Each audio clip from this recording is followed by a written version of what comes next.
Hello everyone, core centre of regress എക്സലൻസിൻ്റെ പുതിയൊരു വീഡിയോയിലേക്ക് സ്വാഗതം. ഇന്ന് നമ്മൾ ഡിസ്കസ് ചെയ്യുന്നത് പ്ലാറ്റ്ഫോംസിനെ കുറിച്ചാണ്, അഥവാ റിമോട്ട് സെൻസിങ് പ്ലാറ്റ്ഫോംസിനെ കുറിച്ചാണ്. അപ്പോൾ കഴിഞ്ഞൊരു വീഡിയോയിൽ നമ്മൾ ഡിസ്കസ് ചെയ്തത് എങ്ങനെയാണ് ഇലക്ട്രോ മാഗ്നറ്റിക് റേഡിയേഷനെ റിസീവ് ചെയ്യുകയും അതിനെ ഡിറ്റക്ട് ചെയ്യുകയും ചെയ്യുന്നത് തുടങ്ങിയ കാര്യങ്ങളെക്കുറിച്ച് നമ്മൾ പഠിച്ചിരുന്നു. ആ പഠിച്ചതിൽ നമ്മൾ മനസ്സിലാക്കി റിമോട്ട് സെൻസിങ്ങിനകത്ത് ഇൻഫർമേഷൻ അക്വയർ ചെയ്യുന്നത് ഒരു ഡിവൈസാണ്. ആ ഡിവൈസിൻ്റെ പേരാണ് സെൻസർ എന്ന് നമ്മൾ മനസ്സിലാക്കി. അപ്പോൾ ഈ സെൻസർ എവിടെയാണ് സ്ഥാപിക്കപ്പെട്ടിട്ടുള്ളത് എന്നുള്ളതാണ് അതിൻ്റെ പ്ലാറ്റ്ഫോമായിട്ട് നമ്മൾ കൺസിഡർ ചെയ്യുന്നത്. So sensors are mounted or fixed with a platform. Therefore platform is a termed as a vehicle that carries remote sensing device എന്നുള്ളതാണ്. അപ്പോൾ ഒരു റിമോട്ട് സെൻസിങ് ഡിവൈസിനെ ക്യാരി ചെയ്ത് കൊണ്ടുവരുന്നതായ അതിൻ്റെ ആ ഒരു വെഹിക്കിളിനെയാണ് നമ്മൾ അതിൻ്റെ പ്ലാറ്റ്ഫോം എന്തുകൊണ്ട് അർത്ഥമാക്കുന്നത്. അപ്പോൾ അതിൻ്റെ ഒരു ഡെഫിനേഷൻ നമുക്ക് നോക്കാം. Platform is a stage where sensor or camera is mounted to acquire information about target under investigation ആണ്. അപ്പോൾ നമുക്ക് ഇൻവെസ്റ്റിഗേഷൻ ചെയ്യേണ്ട നമ്മുടെ ടാർഗറ്റിൻ്റെ ഇൻഫർമേഷൻസ് അക്വയർ ചെയ്യുന്ന ക്യാമറ അല്ലെങ്കിൽ ഒരു സെൻസർ എവിടെയാണോ വെച്ചിരിക്കുന്നത് ആ സ്ഥലത്തെയാണ് നമ്മൾ റിമോട്ട് സെൻസിങ്ങിൻ്റെ പ്ലാറ്റ്ഫോമായിട്ട് കൺസിഡർ ചെയ്യാറുള്ളത്. അപ്പം ലില്ലിസാൻഡ് ആൻഡ് കീഫർ 2000 ഈ ഒരു പ്ലാറ്റ്ഫോമിന് ഒരു ഡെഫിനീഷൻ നൽകിയിട്ടുണ്ട്. A platform is the structure or vehicle from which remote sensing instruments are operated to observe and record information about the earth എന്നുള്ളതാണ്. അപ്പോൾ എർത്തിൻ്റെ ഡീറ്റെയിൽസിനെ അല്ലെങ്കിൽ അവരുടെ എർത്തിൻ്റെ ഇൻഫർമേഷൻസിനെ കളക്ട് ചെയ്യാനും അതിനെ ഒബ്സർവ് ചെയ്യാനും വേണ്ടിയിട്ട് റിമോട്ട് സെൻസിങ്ങിൻ്റെ ഇൻസ്ട്രുമെൻറ്റ് പ്ലേസ് ചെയ്യപ്പെട്ടിരിക്കുന്ന വെഹിക്കിളിനെയാണ് പ്ലാറ്റ്ഫോം എന്നതുകൊണ്ട് ലില്ലിസാൻഡ് ആൻഡ് കീഫർ പറഞ്ഞിരിക്കുന്നത് എന്നുള്ളതാണ്. അപ്പോൾ പ്ലാറ്റ്ഫോംസ് പൊതുവെ 3 തരത്തിലുള്ള പ്ലാറ്റ്ഫോംസ് ആണ് റിമോട്ട് സെൻസിങ്ങിന് യൂസ് ചെയ്യാറുള്ളത്. ഒന്ന് ഗ്രൗണ്ട് ബേസ്ഡ് പ്ലാറ്റ്ഫോംസ് ആണ്. ദാറ്റ് മീൻ നമുക്ക് ഈ ഒരു സെൻസർ പ്ലേസ് ചെയ്തിട്ടുണ്ടാവുക ടെറസ്ട്രിയൽ ആയിട്ടാണെങ്കിൽ അതിന് ഗ്രൗണ്ട് ബേസ്ഡ് പ്ലാറ്റ്ഫോം എന്നാണ് പറയുക. ഇനി അതല്ല, നമ്മൾ ഇപ്പം എയറോപ്ലെയിൻ്റെയോ മറ്റും സഹായത്തോടു കൂടിയാണ് ഡാറ്റ കളക്ട് ചെയ്യുന്നതെങ്കിൽ അതിനെ എയർബോൺ പ്ലാറ്റ്ഫോം എന്ന് വിളിക്കുന്നു. ഓക്കെ, ഇനി അതല്ല സ്പേസിലാണ് ഈ സെൻസർ പ്ലേസ് ചെയ്യപ്പെട്ടിരിക്കുന്നതെങ്കിൽ അതിനെ സ്പേസ് ബോൺ പ്ലാറ്റ്ഫോം എന്നും വിളിക്കുന്നു എന്നുള്ളതാണ്. സോ പ്ലാറ്റ്ഫോം എന്ന് വെച്ച് കഴിഞ്ഞാൽ റിമോട്ട് സെൻസിങ് സെൻസർ എവിടെയാണോ പ്ലേസ് ചെയ്യപ്പെട്ടിരിക്കുന്നത്, ഡാറ്റ അക്വിസിഷൻ ആവശ്യമായിട്ടുള്ള ആ ഡിവൈസ് പ്ലേസ് ചെയ്യപ്പെട്ടിരിക്കുന്ന സ്ഥലത്തെയാണ്, വെഹിക്കിളിനെയാണ് നമ്മൾ സെൻസർ എന്നതുകൊണ്ട് അർത്ഥമാക്കുന്നത്, പ്ലാറ്റ്ഫോം എന്തുകൊണ്ട് അർത്ഥമാക്കുന്നത്. അപ്പോൾ പ്ലാറ്റ്ഫോം പൊതുവെ 3 തരത്തിലാണുള്ളത്. ഒന്ന് ഗ്രൗണ്ട് ബേസ്ഡ് പ്ലാറ്റ്ഫോംസ് ഉണ്ട്, എയർബോൺ പ്ലാറ്റ്ഫോമുകളുണ്ട്, അതുപോലെ തന്നെ സ്പേസ് ബോൺ പ്ലാറ്റ്ഫോംസ് ഉണ്ട്. അപ്പോൾ ഇത് ഓരോന്നും എന്താണ് എന്നുള്ളത് വിശദമായിട്ട് നമുക്കൊന്ന് പരിശോധിക്കാം. ആദ്യമായിട്ട് ഗ്രൗണ്ട് ബേസ്ഡ് ആയിട്ടുള്ള പ്ലാറ്റ്ഫോമാണ്. ഓക്കെ, അപ്പോൾ ഈ ഒരു ഇമേജിൽ കാണുന്നത് പോലെ തന്നെ ഗ്രൗണ്ടിലാണ് നമ്മൾ ആ സെൻസർ പ്ലേസ് ചെയ്യപ്പെട്ടിരിക്കുന്നതെങ്കിൽ അതിനെ ഗ്രൗണ്ട് ബേസ്ഡ് എന്ന് വിളിക്കുന്നു. ഇനി അതിൻ്റെ കുറച്ചുകൂടെ തൊട്ട് മുകളിലായിട്ട് ഒരു ഏരിയൽ ഫോട്ടോഗ്രാഫി ആയിട്ടോ അല്ലെങ്കിൽ ഇപ്പം നമ്മളൊരു ഹെലികോപ്റ്ററിലോ മറ്റൊക്കെയാണ് നമ്മുടെ സെൻസർ ഡിവൈസ് ക്യാമറ പ്ലേസ് ചെയ്യപ്പെട്ടിരിക്കുന്നതെങ്കിൽ അതിനെ എയർബോൺ എന്ന് വിളിക്കുന്നു. ഇനി അതിനും മുകളിലാണ് എന്നുണ്ടെങ്കിൽ സ്പേസ് ബോൺ എന്നാണ് നമ്മൾ വിളിക്കാറുള്ളത്. ഓക്കെ, അപ്പം ഒരു സ്പേസ് ഷട്ടിലോ അല്ലെങ്കിൽ സാറ്റലൈറ്റോ ഇതൊക്കെയാണെന്നുണ്ടെങ്കിൽ സ്പേസ് ബോൺ എന്ന് നമ്മൾ വിളിക്കുന്നു എന്നുള്ളതാണ്. അപ്പോൾ ഗ്രൗണ്ട് ബേസ്ഡ് പ്ലാറ്റ്ഫോം എന്ന് വെച്ച് കഴിഞ്ഞാൽ ഇപ്പോൾ ഒരു സിമ്പിൾ ട്രൈപ്പോഡോ ഒരു ബൂം എന്ന് വെച്ച് കഴിഞ്ഞാൽ ഒരു മെയിൻ ആയിട്ടുള്ള ഒരു സ്ഥലത്ത് നിന്നും വരുന്ന ഒരു ചെറിയൊരു എക്സ്റ്റൻഷനെയാണ് നമ്മൾ ബൂം എന്ന് വിളിക്കാറുള്ളത് അല്ലേ. ഒരു പ്രൊജക്റ്റിംഗ് ആമാണ്. ഓക്കെ, അതായത് സെൻസറിനെ ഹോൾഡ് ചെയ്യാൻ വേണ്ടിയിട്ട് ഒന്നുകൂടെ എക്സ്റ്റെൻഡ് ചെയ്ത് കിടക്കുന്ന ഒരു ആമോ റോഡിനെയാണ് നമ്മൾ ബൂംസ് എന്ന് വിളിക്കാറുള്ളത്. അല്ലെങ്കിൽ ക്രെയിൻസോ ടവേഴ്സോ ഇതൊക്കെ തന്നെയാണ് ഗ്രൗണ്ട് ബേസ്ഡ് പ്ലാറ്റ്ഫോം എന്തുകൊണ്ട് അർത്ഥമാക്കുന്നത്. ഓക്കെ, അപ്പോൾ ഇതിന് നമ്മൾ ടെറസ്ട്രിയൽ പ്ലാറ്റ്ഫോം എന്ന പേരിലും അറിയപ്പെടാറുണ്ട്. കാരണം ഇത് എർത്ത് സർഫേസുമായിട്ട് അറ്റാച്ച് ചെയ്തിട്ടാണ് കിടക്കുന്നത് എന്നുള്ളതാണ്. അപ്പോൾ ഇത് ഒന്നില്ലെങ്കിൽ സ്റ്റാറ്റിക് ആയിരിക്കാം അല്ലെങ്കിൽ ഡൈനാമിക് ആയിരിക്കാം എന്നുള്ളതാണ്. സ്റ്റാറ്റിക് എന്ന് വെച്ച് കഴിഞ്ഞാൽ ഇപ്പോൾ നമ്മളൊരു ക്യാമറ എടുക്കുന്നു, അത് ഒരു സ്ഥലത്ത് അറ്റാച്ച് ചെയ്ത് വെക്കുന്നു എന്നുണ്ടെങ്കിൽ അത് സ്റ്റാറ്റിക് ആണ്. ഇനി അതല്ല, നമ്മളൊരു മൂവിങ് വെഹിക്കിളിലാണ് ഈ ഒരു ക്യാമറ അല്ലെങ്കിൽ ഈ ഒരു സെൻസർ വെച്ചിട്ടുള്ളതെങ്കിൽ അതെന്താണ്, അത് ഡൈനാമിക് ആണ് എന്നുള്ളതാണ്. ഓക്കെ, അപ്പോൾ ഗ്രൗണ്ട് ബേസ്ഡ് എന്ന് വെച്ച് കഴിഞ്ഞാൽ ടെറസ്ട്രിയൽ പ്ലാറ്റ്ഫോം എന്ന പേരിലും വിളിക്കാറുണ്ട്. അപ്പോൾ ഈ പ്ലാറ്റ്ഫോമുകൾ എവിടെയാണ് സ്ഥാപിക്കപ്പെട്ടിട്ടുള്ളത് എന്നുള്ളതിൻ്റെ അടിസ്ഥാനത്തിൽ അതിനെ നമുക്ക് ഷോർട്ട്, മീഡിയം ആൻഡ് ലോങ് എന്നിങ്ങനെ 3ആയിട്ട് തരംതിരിക്കാൻ പറ്റും. ഓക്കെ, ഇപ്പം ഈ ഒരു സെൻസർ സ്ഥാപിക്കപ്പെട്ടിരിക്കുന്നത് 50 to 100 മീറ്ററിലാണ് എർത്ത് സർഫേസിൽ നിന്നും 50 to 100 മീറ്ററിൽ നിന്നാണെങ്കിൽ അതിനെ നമ്മൾ ഷോർട്ട് പ്ലാറ്റ്ഫോംസ് എന്നാണ് വിളിക്കുക. ഇനി അതിനും മുകളിൽ ഒരു 250 മീറ്റർ മുതൽ 1000 മീറ്റർ വരെ ആണ് എന്നുണ്ടെങ്കിൽ അതിനെ മീഡിയം പ്ലാറ്റ്ഫോം എന്ന് വിളിക്കുന്നു. ഇനി അതിനും മുകളിലാണ് എന്നുണ്ടെങ്കിൽ നമ്മൾ അതിനെ ലോങ് പ്ലാറ്റ്ഫോം ആയിട്ടാണ് കൺസിഡർ ചെയ്യാറുള്ളത്. ഓക്കെ, അപ്പോൾ ഷോർട്ട് പ്ലാറ്റ്ഫോമുകൾ നമ്മൾ പ്രധാനമായിട്ടും ഉപയോഗിക്കുന്നത് ബിൽഡിങ്ങിൻ്റെ മാപ്പിങ്ങിനോ അല്ലെങ്കിൽ സ്മോൾ ആയിട്ടുള്ള ഒബ്ജക്റ്റുകൾ ഐഡൻറ്റിഫൈ ചെയ്യുന്നതിനോ വേണ്ടിയിട്ടാണ്. മീഡിയം റേഞ്ച് സെൻസർ എന്ന് പറയുമ്പം ഇത് ശരിക്കും പറഞ്ഞു കഴിഞ്ഞാൽ മില്ലിമീറ്റർ അക്യുറസി നമുക്ക് അതിനകത്ത് കിട്ടും. ഇത് 3 ഡയമെൻഷനൽ ആയിട്ടുള്ള മോഡലിംഗ് ആപ്ലിക്കേഷൻസിന് വേണ്ടിയിട്ടാണ് ഈ ഒരു മീഡിയം റേഞ്ച് സെൻസേഴ്സ് നമ്മൾ മീഡിയം റേഞ്ച് സെൻസറിങ് പ്ലാറ്റ്ഫോമുകൾ നമ്മൾ യൂസ് ചെയ്യാറുള്ളത്. ഇനി ലോങ് റേഞ്ച് സെൻസേഴ്സ് എന്ന് വെച്ച് കഴിഞ്ഞാൽ പ്രധാനമായിട്ടും ടോപ്പോഗ്രാഫിക് ആയിട്ടുള്ള ആപ്ലിക്കേഷൻസിന് വേണ്ടിയിട്ടാണ് ഉപയോഗിക്കാറുള്ളത് എന്നുള്ളതാണ്. അപ്പോൾ ഈ ടെറസ്ട്രിയൽ പ്ലാറ്റ്ഫോമിൻ്റെ ഒരു പ്രത്യേകത എന്താണെന്ന് വെച്ച് കഴിഞ്ഞാൽ നമുക്ക് വേണ്ട ഒരു ഒബ്ജക്റ്റിനെ അല്ലെങ്കിൽ ഒരു ഫിനോമിനയെ വളരെ ക്ലോസ് ഡിസ്റ്റൻസിൽ വാച്ച് ചെയ്യാൻ പറ്റുന്ന ഒരു പോസിബിലിറ്റിയാണ് ടെറസ്ട്രിയൽ ആയിട്ടുള്ളതിനുള്ളത്. സോ ഈ ടെറസ്ട്രിയൽ ആയിട്ടുള്ള അല്ലെങ്കിൽ ഗ്രൗണ്ട് ബേസ്ഡ് ആയിട്ടുള്ള പ്ലാറ്റ്ഫോമുകൾ കൊണ്ട് നമ്മൾ ബ്രിഡ്ജ് ആൻഡ് ഡാം മോണിറ്ററിങ് ചെയ്യാറുണ്ട്, land slide and soil erosion mapping ചെയ്യാറുണ്ട്, ആർക്കിടെക്ചറൽ റീസ്റ്റോറേഷന് വേണ്ടിയിട്ട് ഇത് ഉപയോഗിക്കാറുണ്ട്, അതുപോലെ തന്നെ ഫെസിലിറ്റീസ് ഇൻവെൻട്രിക്ക് വേണ്ടിയിട്ടും ക്രൈം ആൻഡ് ആക്സിഡൻറ്റ് സീനുകൾ അനലൈസ് ചെയ്യുന്നതിന് വേണ്ടിയിട്ടും മാനുഫാക്ചറിങ് ഫീൽഡിലും അതുപോലെ തന്നെ മൊബൈൽ മാപ്പിംഗ് സിസ്റ്റത്തിനകത്തും ഉപയോഗിക്കാറുണ്ട്. മൊബൈൽ മാപ്പിംഗ് സിസ്റ്റം എന്ന് പറയുന്ന സമയത്ത് ഇപ്പം നിലവിൽ കേരളത്തിൽ ഫ്ലഡുകളൊക്കെ കൂടിയതുകൊണ്ട് കേരളത്തിലെ ഓരോ ചെറിയ റിവർ ചാനലുകളും ഐഡൻറ്റിഫൈ ചെയ്യാൻ വേണ്ടിയിട്ട് ഇത്തരത്തിലൊരു മൊബൈൽ മാപ്പിംഗ് സിസ്റ്റം ഡെവലപ്പ് ചെയ്തെടുത്തിട്ടുണ്ട്. അതായത് ഇപ്പോൾ ഒരു സ്ട്രീം, ആ സ്ട്രീമിൻ്റെ ഒറിജിൻ്റെ സ്ഥലത്ത് പോയി നിന്നിട്ട് ഏകദേശം അത് ഏത് ദൂരം വരെ വരുന്നുണ്ട് എന്നുള്ളത് നമുക്ക് എന്ത് ചെയ്യാൻ പറ്റും, ഈ മൊബൈലിലെ ആപ്പ് ഓണാക്കി വെച്ചുകൊണ്ട് അതിൻ്റെ പരിസരത്തൂടെ നടക്കുമ്പം അതിൻ്റെ ഒരു സ്ട്രീമിൻ്റെ മാപ്പിംഗ് നടക്കുമെന്നുള്ളതാണ്. സോ ഇതിനൊക്കെ തന്നെ ടെറസ്ട്രിയൽ ആയിട്ടുള്ള അല്ലെങ്കിൽ ഗ്രൗണ്ട് ബേസ്ഡ് ആയിട്ടുള്ള പ്ലാറ്റ്ഫോമുകൾ സഹായിക്കാറുണ്ട് എന്നുള്ളതാണ്. അടുത്തതാണ് എയർബോൺ പ്ലാറ്റ്ഫോം. ഇപ്പോൾ നമ്മുടെ എയറോപ്ലെയിൻസോ ഹെലികോപ്റ്റേഴ്സോ അല്ലെങ്കിൽ ബലൂണുകളോ ഇതൊക്കെ തന്നെ ഉപയോഗിച്ചുകൊണ്ട് ഡീറ്റെയിൽഡ് ആയിട്ട് നമ്മളൊരു ഒബ്ജക്റ്റിനെ കുറിച്ച് അതിൻ്റെ ഇൻഫർമേഷൻസ് കളക്ട് ചെയ്യുകയാണെങ്കിൽ അതിനെയാണ് എയർബോൺ പ്ലാറ്റ്ഫോംസ് എന്തുകൊണ്ട് അർത്ഥമാക്കുന്നത്. ഓക്കെ, അപ്പോൾ ഇതിൻ്റെ പ്രത്യേകത എന്താണെന്ന് വെച്ച് കഴിഞ്ഞാൽ കുറച്ചുകൂടെ വൈഡ് റേഞ്ചിൽ നിന്നുകൊണ്ട് കാര്യങ്ങളെ മനസ്സിലാക്കുന്നതിന് വേണ്ടി സാധിക്കും എന്നുള്ളതാണ് ഇതിൻ്റെ ഒരു പ്രത്യേകത. ഇത് പ്രധാനമായിട്ടും ഈ പ്ലാറ്റ്ഫോമുകൾ പ്രൈമർലി സ്റ്റേബിൾ വിങ് എയർക്രാഫ്റ്റ് ആണ്. എയർക്രാഫ്റ്റിലോ ഹെലികോപ്റ്റേഴ്സിലോ ആണ്, പ്രധാനമായിട്ടും എയർക്രാഫ്റ്റിലാണ് ഈ ഒരു സംവിധാനം ഉപയോഗിക്കാറുള്ളത്. ഒക്കേഷണലി മാത്രമേ ഹെലികോപ്റ്റേഴ്സിന് എയർബോൺ പ്ലാറ്റ്ഫോമായിട്ട് നമ്മൾ കൺസിഡർ ചെയ്യാറുള്ളൂ എന്നുള്ളതാണ്. അടുത്താണ് സ്പേസ് ബോൺ പ്ലാറ്റ്ഫോം. ഇപ്പോൾ സ്പേസ് ബോൺ പ്ലാറ്റ്ഫോം എന്ന് പറയുന്ന സമയത്ത് സാറ്റലൈറ്റ് ആണ് സ്പേസ് ബോൺ പ്ലാറ്റ്ഫോമുകൾക്കുള്ള പ്രധാനപ്പെട്ട ഉദാഹരണം എന്ന് പറയുന്നത്, മാൻമെയ്ഡ് സാറ്റലൈറ്റുകൾ. അപ്പോൾ സാറ്റലൈറ്റ് ബേസ്ഡ് ആയിട്ടുള്ള റിമോട്ട് സെൻസിങ്ങിനെ നമ്മൾ ഓർബിറ്റൽ റിമോട്ട് സെൻസിങ് എന്ന പേരിലും കൂടി അറിയപ്പെടാറുണ്ട്. അതായത് ഇപ്പോൾ നമ്മൾ സ്പേസ് ഷട്ടിലുകൾ പോലും ചില സമയങ്ങളിൽ സ്പേസ് ബോൺ പ്ലാറ്റ്ഫോമായിട്ട് യൂസ് ചെയ്യാറുണ്ടെന്നുള്ളതാണ്. അപ്പോൾ സ്പേസ് ഷട്ടിൽ എന്ന് വെച്ച് കഴിഞ്ഞാൽ എർത്തിൽ നിന്നും സ്പേസിലേക്ക് നമുക്ക് ട്രാവൽ ചെയ്യാനുള്ളൊരു ട്രാൻസ്പോർട്ടേഷൻ സിസ്റ്റം ആണ് എന്ന് വേണമെങ്കിൽ സിമ്പിളായിട്ട് പറയാം. കാരണം അത് റോക്കറ്റ് പോലെ നമുക്ക് ലോഞ്ച് ചെയ്യാൻ കഴിയും, എയറോപ്ലെയിൻ പോലെ ലാൻഡ് ചെയ്യാൻ കഴിയും ചെയ്യുന്ന ഒരു സംവിധാനമാണ്. റീയൂസബിൾ ആയിട്ടുള്ള ഒന്നാണ് സ്പേസ് ഷട്ടിലുകൾ എന്ന് പറയുന്നത്. അപ്പോൾ ആ സ്പേസ് ഷട്ടിലുകളിൽ പോലും നമ്മൾ ഡിവൈസുകൾ പ്ലേസ് ചെയ്തുകൊണ്ട് പ്ലാറ്റ്ഫോമായിട്ട് യൂസ് ചെയ്യാറുണ്ട് എന്നുള്ളതാണ്. Okay, in space borne remote sensing sensors are mounted on board a spacecraft orbiting the Earth. Because of their orbits, satellite permit repetitive coverage of the Earth surface on a continuing basis എന്നുള്ളതാണ്. അതായത് ഒരു space ഷട്ടിലോ അല്ലെങ്കിൽ സാറ്റലൈറ്റിലോ നമ്മൾ എന്ത് ചെയ്യാറുണ്ട്, ഇത്തരത്തിൽ സെൻസറുകൾ mount ചെയ്ത് വിടാറുണ്ട്. അപ്പോൾ ഇത് യഥാർത്ഥത്തിൽ എന്താ പറയുക, അതിൻ്റെ ഓർബിറ്റ് നമുക്ക് ഒരു അഡ്വാൻറ്റേജ് ആയിട്ട് മാറുമെന്നും എർത്ത് സർഫേസിന് റിപ്പീറ്റ് ആയിട്ട് നമുക്ക് അതിനെ ഇൻഫർമേഷൻസ് കളക്ട് ചെയ്യാൻ സാധിക്കും എന്നുള്ളതുമാണ് ഇതിൻ്റെ പ്രധാനപ്പെട്ട ഒരു സഹായകരമായ ഒരു ഘടകം എന്ന് പറയുന്നത്. Thus, orbitar fixed single satellite orbit can be adjusted slightly to maintain consistency over time, but it cannot be changed from one orbit type to another എന്നുള്ളതാണ്. അപ്പോൾ ഓർബിറ്റ് എന്ന് പറയുന്നത് ഫിക്സഡ് ആയിട്ടുള്ള ഒന്നാണ്.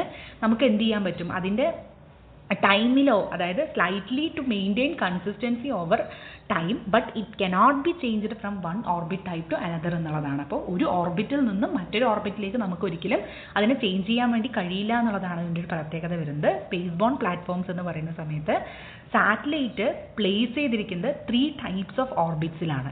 ഓക്കെ, അതായത് ഈ സാറ്റലൈറ്റ് എർത്തിനെ എങ്ങനെയാണ് കറങ്ങുന്നത് എന്നുള്ളതാണ് അതിൻ്റെ ഓർബിറ്റ്. അപ്പോൾ നമുക്ക് ഈ ഒരു ഓർബിറ്റിൽ നിന്നും മറ്റൊരു ഓർബിറ്റിലേക്ക് പെട്ടെന്ന് അതിനെ ചേഞ്ച് ചെയ്യിക്കാനൊന്നും കഴിയില്ല. ഓക്കെ, അപ്പോൾ അത്തരത്തിൽ ഓർബിറ്റിൻ്റെ അടിസ്ഥാനത്തിൽ നമുക്ക് എന്ത് ചെയ്യാൻ പറ്റും, ജിയോ സ്റ്റേഷനറി, പോളാർ ആൻഡ് സൺസിൻക്രണസ് എന്ന് പറയുന്ന 3ആയിട്ട് നമുക്ക് ഈ ഓർബിറ്റുകളിലെ സാറ്റലൈറ്റ് ഓർബിറ്റുകളിനെ ക്ലാസിഫൈ ചെയ്യാൻ കഴിയുമെന്നുള്ളതാണ്. അപ്പോൾ ചുരുക്കത്തിൽ പറഞ്ഞു കഴിഞ്ഞാൽ നമ്മൾ ഗ്രൗണ്ട് ബേസ്ഡ് ആയിട്ടുള്ള പ്ലാറ്റ്ഫോംസ് എന്ന് പറയുന്നത് ഗ്രൗണ്ടിൽ അറ്റാച്ച് ചെയ്തിരിക്കുന്ന ഡിവൈസുകളാണ്. അത് പ്രധാനമായിട്ടും ബിൽഡിങ്ങിൻ്റെയോ അല്ലെങ്കിൽ ബ്രിഡ്ജസിൻ്റെയോ സ്ട്രീറ്റ്സ്കേപ്സിൻ്റെയോ ഫാക്ടറീസിൻ്റെയോ ഒക്കെ തന്നെ അല്ലെങ്കിൽ മാൻമെയ്ഡ് ആയിട്ടുള്ള ഇൻഫ്രാസ്ട്രക്ചറുകൾ മനസ്സിലാക്കുന്നതിന് വളരെയധികം സഹായകരമാണ്. ഇനി എയർബോൺ പ്ലാറ്റ്ഫോം ആണെന്നുണ്ടെങ്കിൽ ടോപ്പോഗ്രാഫിക് മാപ്പിംഗ് ആൻഡ് എഞ്ചിനീയറിംഗ് അപ്ലിക്കേഷൻസിനാണ് വളരെയധികം സഹായകരമാകുന്നത്. സാറ്റലൈറ്റ് ആവുന്ന സമയത്ത് പല തരത്തിലുള്ള ഇപ്പം ടോപ്പോഗ്രാഫിക് ആണെങ്കിലും കാർട്ടോഗ്രാഫിക് അപ്ലിക്കേഷൻ ആണെങ്കിലും ഒക്കെ തന്നെ കൃത്യമായിട്ട് മനസ്സിലാക്കുന്നതിന് വേണ്ടിയിട്ട് സ്പേസ് ബോൺ പ്ലാറ്റ്ഫോമുകൾ സഹായിക്കുന്നുണ്ട് എന്നുള്ളതാണ്. അപ്പോൾ നമ്മൾ സാറ്റലൈറ്റ് ആണ് സ്പേസ് ബോണിൻ്റെ ഏറ്റവും പ്രധാനപ്പെട്ട ഒരു സോൾ എന്ന് പറയുന്നത്. അപ്പോൾ സാറ്റലൈറ്റ് എന്ന് പറയുന്നത് ഡിഫറെൻറ്റ് ടൈപ്സ് ഓഫ് സാറ്റലൈറ്റുകളുണ്ട്. അത് എന്തിനു വേണ്ടിയിട്ട് ഉപയോഗിക്കുന്നു എന്നുള്ളതിൻ്റെ അടിസ്ഥാനത്തിൽ നമ്മൾ സാറ്റലൈറ്റുകളെ കാറ്റഗറൈസ് ചെയ്യാറുണ്ട്. ഇപ്പോൾ ആസ്ട്രോണമിക്കൽ സാറ്റലൈറ്റ് ഓരോന്നും സൂചിപ്പിക്കുന്ന അതിൻ്റെ പേര് തന്നെയാണ് അതിൻ്റെ പ്രധാനപ്പെട്ട പർപ്പസ് എന്ന് പറയുന്നത്. ഇപ്പോൾ സെലസ്റ്റിയൽ ഒബ്ജക്ട്സിനെ ഒബ്സർവ് ചെയ്യുക എന്നുള്ളതാണ് ആസ്ട്രോണമിക്കൽ സാറ്റലൈറ്റുകളുടെ പ്രധാനപ്പെട്ട ഉദ്ദേശം. ഇപ്പോൾ സ്റ്റാർ, പ്ലാനറ്റ്, ഗാലക്സി അല്ലെങ്കിൽ കോസ്മിക് റേഡിയേഷൻ ഇതൊക്കെ തന്നെ നമുക്ക് അതിൽ നിന്നും മനസ്സിലാക്കാൻ വേണ്ടി പറ്റും. ഹബിൾ സ്പേസ് ടെലിസ്കോപ്പ് എന്ന് പറയുന്നത് ഇതിനൊരു എക്സാമ്പിളാണ്. ഇനി കമ്മ്യൂണിക്കേഷൻ സാറ്റലൈറ്റ് എന്ന് പറയുന്ന സമയത്ത് കമ്മ്യൂണിക്കേഷൻ സിഗ്നലുകളെ ട്രാൻസ്മിറ്റ് ചെയ്യാനും റിസീവ് ചെയ്യാനും വേണ്ടി നമ്മൾ ഉപയോഗിക്കുന്ന സാറ്റലൈറ്റുകളാണ് കമ്മ്യൂണിക്കേഷൻ സാറ്റലൈറ്റുകൾ. ഇപ്പോൾ ടെലിവിഷൻ, ടെലിഫോൺ, റേഡിയോ, ഇൻ്റർനെറ്റ് ഇതൊക്കെ തന്നെ ഇതിനൊക്കെ വേണ്ടി നമ്മൾ ഉപയോഗിക്കുന്ന സാറ്റലൈറ്റുകളെയാണ് കമ്മ്യൂണിക്കേഷൻ സാറ്റലൈറ്റ് എന്ന് പറയുന്നത്. നമ്മുടെ ഇൻസാറ്റ്, ജിസാറ്റ്, ഇൻഡൽസാറ്റ് തുടങ്ങിയവയൊക്കെ കമ്മ്യൂണിക്കേഷൻ സാറ്റലൈറ്റുകൾക്ക് ഒരു ഉദാഹരണമാണ്. ഇനി വെതർ സാറ്റലൈറ്റ് എന്ന് പറയുമ്പോൾ ഒരു പ്രദേശത്തിൻ്റെ വെതർ സംവിധാനത്തെക്കുറിച്ച് അല്ലെങ്കിൽ ഇപ്പോൾ ക്ലൗഡ് കവറോ എന്തിനെങ്കിലും കുറിച്ചൊക്കെ കൃത്യമായിട്ടുള്ള വെതറിൻ്റെ ഇൻഫർമേഷൻസ് കിട്ടുന്നതിന് വേണ്ടിയിട്ട് നമ്മൾ ഉപയോഗിക്കുന്നതാണ് വെതർ സാറ്റലൈറ്റുകൾ. നമ്മുടെ ഇൻസാറ്റ്, നോവ, മീറ്റിയോസാറ്റ് ഇതൊക്കെ തന്നെ ഇത്തരത്തിലുള്ള വെതർ സാറ്റലൈറ്റുകൾക്ക് ഉദാഹരണമാണ്. അതായത് ഇന്ത്യൻ വെതർ മോണിറ്ററിംഗ് സിസ്റ്റമാണ് ഇൻസാറ്റ് എന്ന് പറയുന്നത്. ഗ്ലോബൽ വെതർ ഡാറ്റ പ്രൊവൈഡ് ചെയ്യുന്നത് നോവയാണ്. അതുപോലെ തന്നെ മീറ്റിയോസാറ്റ് എന്ന് വെച്ച് കഴിഞ്ഞാൽ ഇപ്പം യൂറോപ്പിൻ്റെയും ആഫ്രിക്കയുടെയും ഒക്കെ വെതർ അനലൈസ് ചെയ്യുന്നതിന് വേണ്ടിയിട്ട് ഉപയോഗിക്കുന്ന ഒരു വെതർ സാറ്റലൈറ്റ് ആണ് എന്നുള്ളതാണ്. Okay, then earth observation satellite ആണ്. അതായത് എർത്ത് സർഫേസിനെയും അതിനകത്ത് ഓഷ്യൻസിനെയും അറ്റ്മോസ്ഫിയറിൻ്റെയും ഒക്കെ ഇൻഫർമേഷൻസ് കളക്ട് ചെയ്യുക എന്നുള്ളതാണ് എർത്ത് ഒബ്സർവേഷൻ സാറ്റലൈറ്റുകളുടെ ഉദ്ദേശം. ഇപ്പോൾ ലാൻഡ്സാറ്റ് 8, സെന്റിനൽ 2, അതുപോലെ തന്നെ കാർട്ടോസാറ്റ് 2 തുടങ്ങിയവയൊക്കെ തന്നെ ഇത്തരത്തിലുള്ള എർത്ത് ഒബ്സർവേഷൻ സാറ്റലൈറ്റുകളാണ്. ഇനി നാവിഗേഷൻ സാറ്റലൈറ്റുകളുണ്ട്. ഇത് പ്രധാനമായിട്ടും ഒരു ഫിനോമിനയുടെ ലൊക്കേഷനോ അല്ലെങ്കിൽ പൊസിഷനോ അല്ലെങ്കിൽ അങ്ങനെയുള്ള കാര്യങ്ങളെക്കുറിച്ച് മനസ്സിലാക്കുന്നതിന് വേണ്ടിയിട്ടാണ് നാവിഗേഷൻ സാറ്റലൈറ്റ്. ഇപ്പോൾ USA GPS, അതുപോലെ തന്നെ ഇന്ത്യയുടെ നാവിക്, റഷ്യയുടെ ഗ്ലോണസ് തുടങ്ങിയവയൊക്കെ തന്നെ ഇത്തരത്തിലുള്ള നാവിഗേഷൻ സാറ്റലൈറ്റുകൾക്ക് ഉദാഹരണമാണ് എന്നുള്ളതാണ്. then അടുത്തതാണ് റിക്കണൻസ് എന്ന് പറയുന്ന സാറ്റലൈറ്റ്. റിക്കണൻസ് സാറ്റലൈറ്റ്സ് ഇത് യഥാർത്ഥത്തിൽ ഒരു സ്പൈ സാറ്റലൈറ്റ് ആണ്. ഇപ്പോൾ നമ്മുടെ അമേരിക്കയുടെ കീഹോള് പോലെയൊക്കെയുള്ള ഒരു സ്പൈ സാറ്റലൈറ്റ് ആണ്.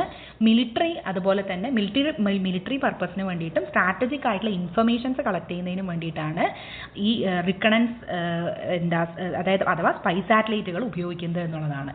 ദെൻ അടുത്തത് ഓർബിറ്റ് ആണ്. അതായത് ഈ സാറ്റലൈറ്റ് ഫോളോ ചെയ്യുന്ന അതിൻ്റെ സ്പെസിഫിക് ആയിട്ടുള്ള പാത്തിനെയാണ് നമ്മൾ ഓർബിറ്റ് എന്ന് വിളിക്കാറുള്ളത്. ഇപ്പോൾ ഒരു എർത്തിൻ്റെ ചുറ്റുമാണ് അത് കറങ്ങുന്നതെങ്കിൽ അത് ഏത് വഴിയാണ് അതിനെ ഫോളോ ചെയ്തിരിക്കുന്നത് എന്നുള്ളതാണ് അതിൻ്റെ പാത്ത്. ഓക്കെ, അപ്പോൾ the plane in which satellite always move is called the orbital plane എന്ന് വിളിക്കുന്നു. അപ്പോൾ ഈ പ്ലെയിന് സാറ്റലൈറ്റ് എല്ലാപ്പോഴും മൂവ് ചെയ്യുന്നതായിട്ടുള്ള അതിൻ്റെ ഒരു വഴിയെ ഓർബിറ്റൽ പ്ലെയിൻ എന്ന് വിളിക്കുന്നു. അപ്പം ഈ ഒരു കറക്കം കംപ്ലീറ്റ് ചെയ്യാൻ വേണ്ടിയിട്ട് എത്ര സമയം എടുക്കുമോ അതിനെയാണ് ഓർബിറ്റൽ പീരീഡ് എന്ന് വിളിക്കുന്നത്. ഓക്കെ, അപ്പം ഒരു സാറ്റലൈറ്റ് ഫോളോ ചെയ്യുന്ന അതിൻ്റെ പാത്തിനെ ഓർബിറ്റ് എന്ന് പറയുന്നു. ആ ഓർബിറ്റിൽ ഉള്ള ഇമാജിനറി ആയിട്ടുള്ള ഒരു ഫ്ലാറ്റ് സർഫേസിനെ നമ്മൾ ഓർബിറ്റൽ പ്ലെയിൻ എന്ന് വിളിക്കുന്നു. ദെൻ ഒരു കറക്കം കഴിയുന്നതിന് ആ ഒരു സാറ്റലൈറ്റ് എടുക്കുന്ന സമയത്ത് ഓർബിറ്റൽ പീരീഡ് എന്നുമാണ് നമ്മൾ വിളിക്കാറുള്ളത്. അപ്പോൾ ഈ ഓർബിറ്റ് പ്രധാനമായിട്ടും 3 ഫാക്ടേഴ്സ് അതിനെ എഫക്റ്റ് ചെയ്യാറുണ്ട്. ഓക്കെ, അപ്പോൾ ഒന്ന് ഷേപ്പ് ഓഫ് ദ ഓർബിറ്റ് ആണ്. ഷേപ്പ് ഓഫ് ദ ഓർബിറ്റ് എന്ന് പറയുമ്പം അത് സർക്യുലറും ആവാം എലിപ്റ്റിക്കലും ആവാം. ഓക്കെ, അപ്പോൾ സർക്യുലർ എന്ന് വെച്ച് കഴിഞ്ഞാൽ എർത്ത് അവിടെ കോൺസ്റ്റൻ്റ് ആയിട്ട് നിൽക്കുകയാണ് എന്നുള്ളതാണ് സർക്യുലർ എന്തുകൊണ്ട് അർത്ഥമാക്കുന്നത്. എലിപ്റ്റിക്കൽ എന്ന് വെച്ച് കഴിഞ്ഞാൽ ആ എർത്തിൽ നിന്നുമുള്ള ഡിസ്റ്റൻസ് ചേഞ്ച് ചെയ്തുകൊണ്ടിരിക്കും. ഓക്കെ, അപ്പോൾ എർത്തിൽ നിന്നും ഡിസ്റ്റൻസ് ചേഞ്ച് ചെയ്യാതെ അവിടെ കോൺസ്റ്റൻ്റ് ആയിട്ട് നിൽക്കുകയാണെങ്കിൽ അത് സർക്യുലർ ആണ്. ഇനി അതല്ല അതിൻ്റെ ഡിസ്റ്റൻസ് ചേഞ്ച് ചെയ്യുന്നുണ്ടെങ്കിൽ അതിനെ നമ്മൾ എലിപ്റ്റിക്കൽ എന്നാണ് വിളിക്കുക. ഇനി ഓൾട്ടിറ്റ്യൂഡ് ഈ ഒരു ഓർബിറ്റിനെ സ്വാധീനിക്കുന്ന ഘടകമാണ്. അതിനകത്ത് സർക്യുലർ ഓർബിറ്റും ഉണ്ട്, എലിപ്റ്റിക്കൽ എന്ന് പറയുന്ന ഒരു ഓർബിറ്റും ഉണ്ട്. സർക്യുലർ ഓർബിറ്റ് എന്ന് പറയുമ്പം അവിടെ ഓൾട്ടിറ്റ്യൂഡ് എന്ന് പറയുന്നത് കോൺസ്റ്റൻ്റ് ആയിരിക്കും. ഓൾട്ടിറ്റ്യൂഡിൽ വലിയ വ്യത്യാസം വരില്ല. ഓൾട്ടിറ്റ്യൂഡ് എന്ന് പറയുമ്പം അതിൻ്റെ ഒരു ഹൈറ്റിനെയാണ്, എർത്തിൽ നിന്നുള്ള അതിൻ്റെ ഒരു ഹൈറ്റിനെയാണ് ഉദ്ദേശിക്കുന്നത്. ദെൻ എലിപ്റ്റിക്കൽ ഓർബിറ്റ് എന്ന് പറയുന്ന സമയത്ത് അതിൻ്റെ ഓൾട്ടിറ്റ്യൂഡ് ചേഞ്ച് ആവും എന്നുള്ളതാണ്. ഓക്കെ, ദെൻ ആംഗിളും ഇതിനെ സ്വാധീനിക്കുന്ന ഒരു പ്രധാനപ്പെട്ട ഘടകമാണ്. അപ്പോൾ angle between the orbital plane and the earth ഇക്വേറ്ററിനെയാണ് നമ്മൾ ഓർബിറ്റൽ ഇൻക്ലിനേഷൻ എന്തുകൊണ്ട് അർത്ഥമാക്കുന്നത് എന്നുള്ളതാണ്. സോ ഓർബിറ്റൽ പ്ലെയിൻ എന്ന് പറയുന്നത് angle that an A orbital plain make with equator എന്നുള്ളതും ഇത് എന്ത് ആംഗിളിലാണ് ഈ ഒരു ഓർബിറ്റൽ പ്ലെയിനും എർത്തിൻ്റെ ഇക്വേറ്ററും തമ്മിലുള്ള ഒരു ആംഗിളും എന്ത് ചെയ്യാറുണ്ട്, ഇത്തരത്തിലുള്ള ഒരു ഓർബിറ്റിൻ്റെ രൂപീകരണത്തെ സഹായിക്കാറുണ്ട് എന്നുള്ളതാണ്. അപ്പോൾ ഈ ഓർബിറ്റൽ പ്ലെയിനും ഇക്വേറ്ററും തമ്മിലുള്ള ആംഗിളുടെ വ്യത്യാസത്തിൽ നമുക്ക് എന്ത് ചെയ്യാൻ പറ്റും, ഓർബിറ്റിനെ equatorial, inclined and polar orbit എന്ന് പറഞ്ഞ് മൂന്നായിട്ട് തരംതിരിക്കാൻ പറ്റും. ഓക്കെ, ഇക്വേറ്ററിന് പാരലായിട്ട് തന്നെ കറങ്ങുകയാണെങ്കിൽ അതിനെ നമ്മൾ വിളിക്കുന്ന പേരാണ് ഇക്വിറ്റോറിയൽ ഓർബിറ്റ് എന്ന് വിളിക്കുന്നു. ഇനി അതല്ല ഇക്വേറ്ററിന് കുറച്ചുകൂടെ 0 to 90 ഡിഗ്രി ഇടയിലുള്ള ഒരു ആംഗിളിലാണ് കറങ്ങുന്നതെങ്കിൽ അതിനെ നമ്മൾ ഇൻക്ലൈൻഡ് എന്നാണ് വിളിക്കാറുള്ളത്. ഓക്കെ, ഇനി പോളാർ ഓർബിറ്റ്സ് എന്ന് പറയുന്ന സമയത്ത് ശരിക്കും വെർട്ടിക്കലായിട്ട് നോർത്ത് ടു സൗത്ത് ആയിട്ടാണ് കറങ്ങുന്നതെങ്കിൽ അതിനെ നമ്മൾ വിളിക്കുന്ന പേരാണ് പോളാർ ഓർബിറ്റ്സ് എന്ന് വിളിക്കുന്നത്. ഓക്കെ, പോളാർ ഓർബിറ്റ്സ് എന്ന് വിളിക്കുന്നത് ക്ലിയർ ആണ്. ഇക്വേറ്ററിൻ്റെ ഫുള്ളായിട്ട് കറങ്ങുകയാണെങ്കിൽ അത് ഇക്വിറ്റോറിയൽ ഓർബിറ്റ് ആണ്. ഒരു 0 to 90 ഡിഗ്രി ആംഗിളിലാണ് ഈ സാറ്റലൈറ്റുകളുടെ പാത്ത് വരുന്നതെങ്കിൽ അത് ഇൻക്ലൈൻഡ് ഓർബിറ്റ് ആണ്. ഇനി അതല്ല north to south, pole to pole ആയിട്ടാണ് വരുന്നതെങ്കിൽ അത് പോളാർ ഓർബിറ്റ്സ് ആയിട്ടാണ് നമ്മൾ കൺസിഡർ ചെയ്യാറുള്ളത്. ഓക്കെ, അതായത് ആംഗിൾ എന്ന് പറയുന്നത്, ഓർബിറ്റൽ ഇൻക്ലിനേഷൻ എന്ന് പറയുന്നത് 0 നും 180 ഡിഗ്രിക്കും ഇടയിലാണെങ്കിൽ അതിന് നമ്മൾ ഇക്വിറ്റോറിയൽ ഓർബിറ്റ് എന്ന് വിളിക്കുന്നു. ദാറ്റ് മീൻ ഇക്വേറ്ററിന് പാരലായിട്ടായിരിക്കും അത് വരുന്നുണ്ടാവുക. ഇനി അതല്ല ആംഗിൾ 90 ഡിഗ്രി ആണ് എന്ന് വിചാരിക്കുക. ദാറ്റ് മീൻ പോളിൽ നിന്നും സൗത്തിലേക്കും, സൗത്ത് ടു പോൾ നോർത്ത് പോളിൽ നിന്നും സൗത്ത് പോളിലേക്കും, സൗത്ത് പോളിൽ നിന്നും നോർത്ത് പോളിലേക്കുമാണ് മൂവ്മെന്റ് വരുന്നതെങ്കിൽ അതിന് നമ്മൾ പോളാർ ഓർബിറ്റ് എന്നാണ് വിളിക്കുക. ഓക്കെ, ഇനി 0 നും 90 ഡിഗ്രിക്കും ഇടയിൽ, അത് ഇക്വിറ്റോറിയലും അല്ല പോളാർ ഓർബിറ്റും അല്ല, അതിന് ഇൻ ബിറ്റ്വീൻ ആയിട്ടുള്ള ഒരു ചെരിവാണ് അതിനുള്ളതെങ്കിൽ അതിനെ നമ്മൾ ഇൻക്ലൈൻഡ് ഓർബിറ്റ് എന്നാണ് വിളിക്കുക. ഓക്കെ, അപ്പോൾ ഈ ഒരു ഇമേജിൽ നമ്മൾ കാണിച്ചതുപോലെ തന്നെ ഇക്വേറ്ററിന് കറക്റ്റ് റൗണ്ടായിട്ട് കറങ്ങുകയാണെങ്കിൽ അത് ഇക്വിറ്റോറിയൽ ആണ്. ഇനി നോർത്ത് പോളിൽ നിന്നും സൗത്ത് പോളിലേക്ക് ഇങ്ങനെ ഒരു മൂവ്മെൻ്റ് ആണ് വരുന്നതെങ്കിൽ അത് പോളാർ ഓർബിറ്റ്സ് ആണ്. രണ്ട് പോളാർ റീജിയൻസിനെ ടച്ച് ചെയ്തിട്ടാണ് ഇതിൻ്റെ പാത്ത് വരുന്നത് എന്നുള്ളതാണ്. ഇനി ഇൻക്ലൈൻഡ് വെച്ച് കഴിഞ്ഞാൽ ഇക്വിറ്റോറിയലിനെക്കാളും ചെരിവ് കൂടുകയും ചെയ്തു, പോളാർ ഓർബിറ്റിനെക്കാളും ചെരിവ് ആംഗിൾ കുറയുകയും ചെയ്തു എന്നുള്ളതാണ് നമ്മുടെ ഇൻക്ലൈൻഡ് ഓർബിറ്റ്സിൻ്റെ പ്രത്യേകത എന്നുള്ളതാണ്. ഓക്കെ, അപ്പോൾ ഓർബിറ്റ്സിന് നമുക്ക് വീണ്ടും മറ്റു 2 ടൈപ്പായിട്ടും കൂടി ക്ലാസിഫൈ ചെയ്യാൻ പറ്റും. ഒന്ന് ക്ലോസ്ഡ് ആൻഡ് ഓപ്പൺ ഓർബിറ്റ്സ് ആണ്. ക്ലോസ്ഡ് ഓർബിറ്റ്സ് എന്ന് വെച്ച് കഴിഞ്ഞാൽ ഇപ്പോൾ നമ്മുടെ മൂണ്, എർത്തിനെയൊക്കെ കറങ്ങുന്ന പോലെയുള്ള ഒരു ഓർബിറ്റ് ആണ്. ഓക്കെ, അത് സർക്യുലറും ആവാം, എലിപ്റ്റിക്കൽ ഇൻ ഷേപ്പും ആകാം. അപ്പം അതായത് ഒരു ക്ലോസ്ഡ് ആയിട്ടുള്ള ഒരു കൺസെപ്റ്റ് ആണ് ഇതിനകത്ത് വരുന്നത് എന്നുള്ളതാണ്. ദാറ്റ് മീൻ ഇത്രയേ ഉള്ളൂ. ക്ലോസ്ഡ് ഓർബിറ്റ്സ് എന്ന് വെച്ച് കഴിഞ്ഞാൽ ഇപ്പം മൂണ് എവിടെ നിന്നാണോ മൂവ്മെൻറ്റ് ആരംഭിച്ചത് അതേ സ്ഥലത്തേക്ക് തന്നെ അത് തിരിച്ചെത്താറുണ്ട്. പക്ഷേ ഒരു ഒബ്ജക്റ്റ് അത് സ്റ്റാർട്ട് ചെയ്ത സ്ഥലത്ത് നിന്നും റിട്ടേൺ ആയിട്ട് സെയിം പൊസിഷനിലേക്ക് വരുന്നില്ല എന്നുണ്ടെങ്കിൽ അതിനെ നമ്മൾ ഓപ്പൺ ഓർബിറ്റ് എന്നാണ് വിളിക്കുക. ഓക്കെ, ഇപ്പം ഇതാണ് എർത്ത് എന്ന് വിചാരിക്കുക. ഈ എർത്തിനെ ഇവിടെ നിന്നുമാണ് മൂണ് സ്റ്റാർട്ട് ചെയ്യുന്നത്. ഇത് കറങ്ങി എഗെയിൻ എന്ത് ചെയ്യുന്നു, ഇവിടേക്ക് തന്നെ തിരിച്ചെത്തുന്നുണ്ടെങ്കിൽ അത് നമ്മൾ ക്ലോസ്ഡ് ഓർബിറ്റ്സ് ആണ്. മെജോറിറ്റി ഓഫ് ദ നാച്ചുറൽ സാറ്റലൈറ്റ്സിനും അതുപോലെ തന്നെ നമ്മുടെ ഗ്രഹങ്ങൾക്കുമൊക്കെ തന്നെ ക്ലോസ്ഡ് ആയിട്ടുള്ള ഒരു ഇതാണുള്ളത്. ഇനി അതല്ല, ഇപ്പം നമ്മുടെ എർത്ത് ഉണ്ട്, എർത്തിൻ്റെ അടുത്ത് നിന്നും വരുന്ന സാറ്റലൈറ്റ് ഇവിടെ നിന്നുമാണ് സ്റ്റാർട്ട് ചെയ്യുന്നത്, പക്ഷെ അതിൻ്റെ മൂവ്മെൻറ്റ് ഇങ്ങോട്ടാണ്, ഇനി ഒരിക്കലും ഈ ഒരു ഭാഗത്തേക്ക് വരുന്നില്ല എന്നുണ്ടെങ്കിൽ അതിനെ നമ്മൾ വിളിക്കുന്ന പേരാണ് ഓപ്പൺ ഓർബിറ്റ്സ് എന്നാണ് വിളിക്കുക. ഓക്കെ, ഈ ഓപ്പൺ ഓർബിറ്റിൽ തന്നെ 2 തരത്തിലുള്ള ഓർബിറ്റ്സ് ഉണ്ട്. പാരാബോളിക് ഓർബിറ്റ്സ് ഉണ്ട്, ഹൈപ്പർബോളിക് ഓർബിറ്റ്സ് ഉണ്ട്.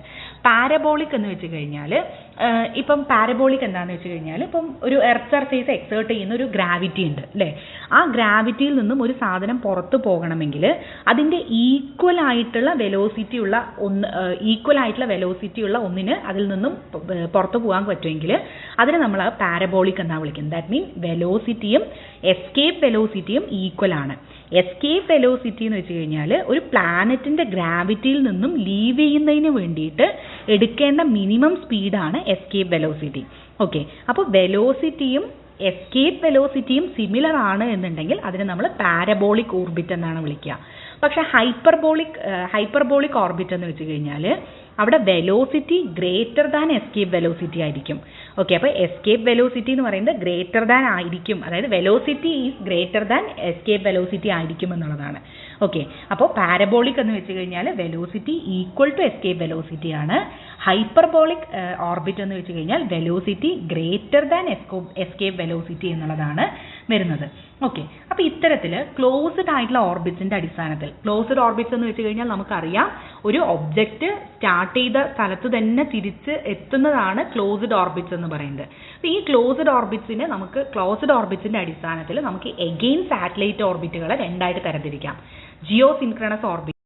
അപ്പോൾ ജിയോ സിൻക്രണസ് ഓർബിറ്റിൻ്റെ എന്താണെന്ന് നമുക്ക് വിശദമായിട്ടൊന്ന് പരിശോധിക്കാം. ജിയോ സിൻക്രണസ് ഓർബിറ്റ് എന്ന് വെച്ച് കഴിഞ്ഞാൽ ഇക്വേറ്ററിൻ്റെ ഏകദേശം അടുത്തായിട്ട് തന്നെ പ്ലേസ് ചെയ്യപ്പെട്ടിരിക്കുന്ന വെസ്റ്റ് ടു ഈസ്റ്റ് ഓർബിറ്റൽ രീതിയിൽ കറങ്ങുന്നതായിട്ടുള്ള സാറ്റലൈറ്റുകളാണ്, അല്ലെങ്കിൽ ആ ഒരു പാത്തിനെയാണ് നമ്മൾ ജിയോ സിൻക്രണസ് ഓർബിറ്റ് എന്ന് വിളിക്കുന്നത്. ഇത് ഏകദേശം 36,000 kilometre above the earth surface ആയിരിക്കും പ്ലേസ് ചെയ്യപ്പെട്ടിട്ടുണ്ടാവുക. ഓക്കെ, എർത്ത് സർഫേസിൽ നിന്നും ഏകദേശം 36,000 കിലോമീറ്റർ എബോവ് ആയിട്ടാണ് ഇത് പ്ലേസ് ചെയ്യപ്പെടുന്നത് എന്നുള്ളതാണ്. Okay, at this altitude satellites travel in this orbit with the same speed and direction as the earth എന്നുള്ളതാണ്. ഓക്കെ, അപ്പോൾ ഇവിടെ എർത്തിൻ്റെ ഇക്വേറ്ററിന് പാരലായിട്ട് തന്നെ ഏകദേശം 36,000 കിലോമീറ്റർ എബോ ആണ് ഇത് പ്ലേസ് ചെയ്യപ്പെട്ടിരിക്കുന്നത്. അപ്പോൾ അതുകൊണ്ട് തന്നെ എർത്തിൻ്റെ സെയിം ആയിട്ടുള്ള സ്പീഡിലും അതേപോലെ തന്നെയുള്ള ഡയറക്ഷനിലുമാണ് ഇത് മൂവ് ചെയ്യുന്നത് എന്നുള്ളതാണ്.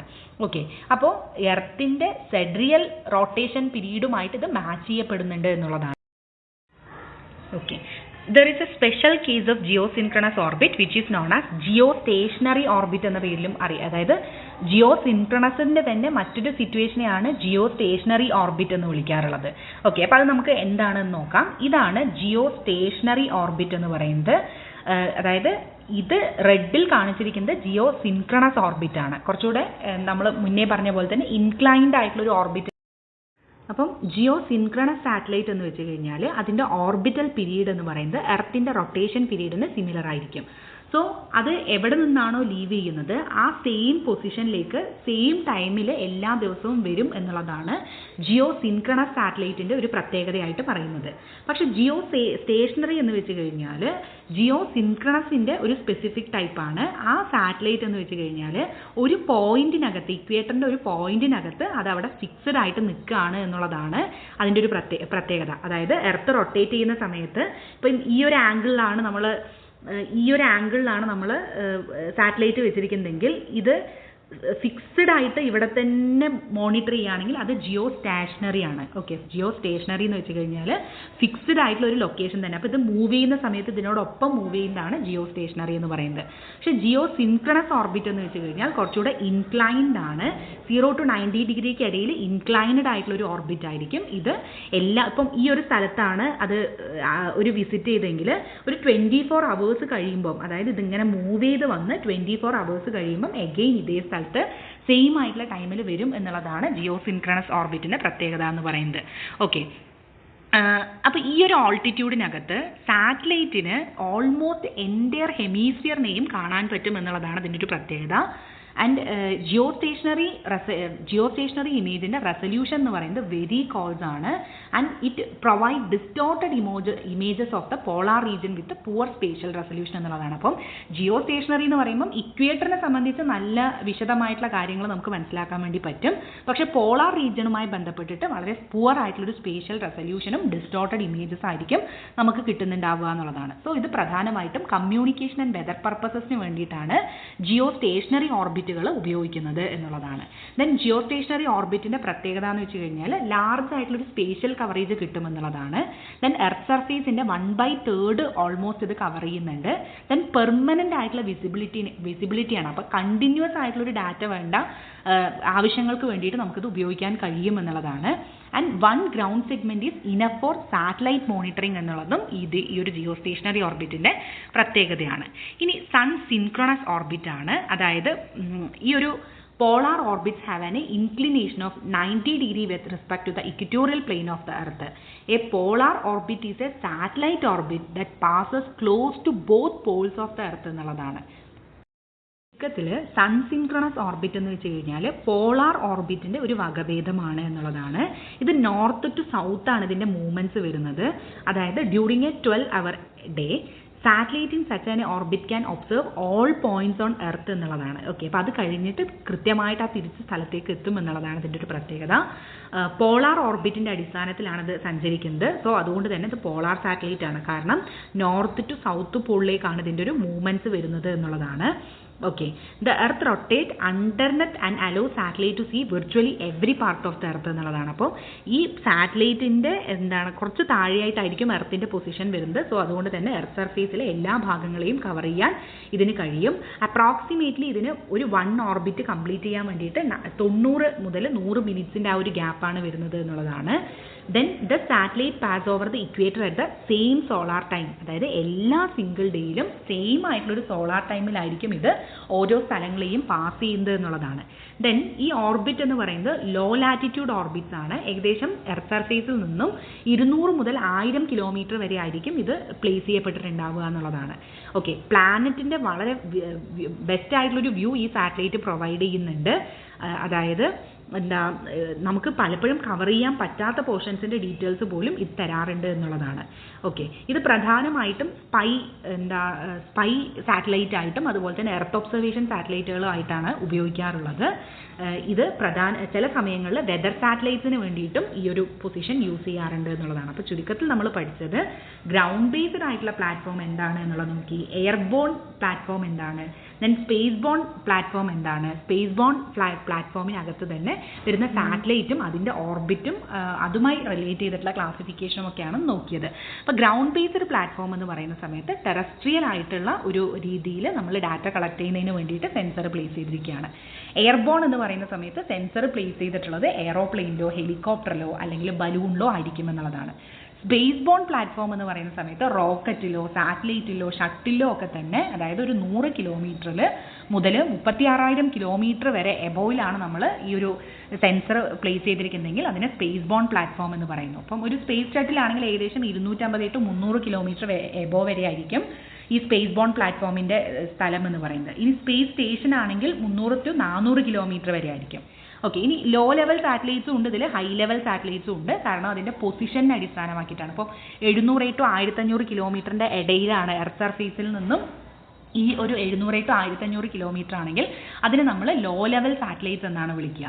ഓക്കെ, ഇനി അതല്ല ഏകദേശം 36,000 കിലോമീറ്ററിൻ്റെ എബോ ആ ഒരു ഇതിലാണ് സാറ്റലൈറ്റ് പൊസിഷൻ വെച്ചിട്ടുള്ളതെങ്കിൽ അതിനെ ഹൈ ലെവൽ സാറ്റലൈറ്റ്സ് എന്നുമാണ് വിളിക്കുന്നത്. സോ റിമോട്ട് സെൻസിങ്ങിൽ പ്ലാറ്റ്ഫോംസ് എന്ന് പറയുന്നത് വളരെ ക്രൂഷ്യൽ ആയിട്ടുള്ളൊരു റോളാണ് വഹിക്കുന്നത്.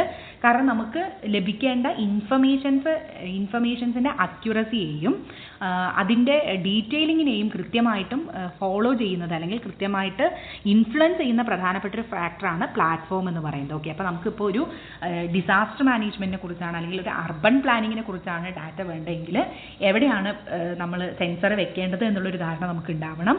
അതല്ല ഒരു ബിൽഡിങ്ങിനെ കുറിച്ചുള്ള ഡാറ്റയെ നമുക്ക് വേണ്ടുമെങ്കിൽ എവിടെയാണ് സെൻസർ ഡിവൈസ് വെക്കേണ്ടത് എന്നുള്ളതിനെ കുറിച്ചുള്ളൊരു ധാരണ ഉണ്ടാവണം. സോ ഇതൊക്കെ പ്ലേസ് ചെയ്യുന്ന ഒരു വെഹിക്കിളിനെ കുറിച്ച് നമുക്ക് കൃത്യമായിട്ടുള്ള ധാരണ ഉണ്ടാവണം. ഇതാണ് റിമോട്ട് സെൻസിങ്ങിൻ്റെ പ്രധാനപ്പെട്ട ഒരു ഘടകമായിട്ട് നിൽക്കുന്നത് എന്നുള്ളതാണ്. അതായത് ഈ സെൻസർ എവിടെ വെക്കുന്നു എന്നുള്ളതും ഈ ഡാറ്റയുടെ അക്യുറസിയെയും അതിൻ്റെ ഒരു ഇതിനെയും സ്വാധീനിക്കുന്നുണ്ട് എന്നാണ് പറഞ്ഞു വരുന്നത്. സോ ഈ ഒരു വിഷയവുമായി ബന്ധപ്പെട്ട് എന്തെങ്കിലും സംശയങ്ങളുണ്ടെങ്കിൽ നിങ്ങൾക്ക് കമൻറ്റ് ബോക്സിൽ കമൻറ്റ് ചെയ്യാവുന്നതാണ്. പുതിയൊരു വീഡിയോയുമായി വീണ്ടും കാണാം. Thank you for listening.